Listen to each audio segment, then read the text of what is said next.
Hey, thanks for coming out to Cars and Cocktails here at Nick's Grandstand Grill. We had a great night of running RC cars, but running them using drone cameras and running them first-person video. This event was designed to raise a little bit of money for the Baltimore Robotics Center, whose mission is to support competitive robotics in underserved communities. But the other thing it's really designed to do is to get folks out from the various IT and tech departments around the greater Baltimore area and kind of be like, I don't know, like a softball league.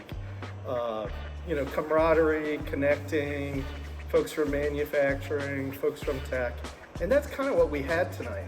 And it's the type of thing that corporate sponsors are interested in because it's innovative. Nobody has seen these cars that are driven by looking at a video screen.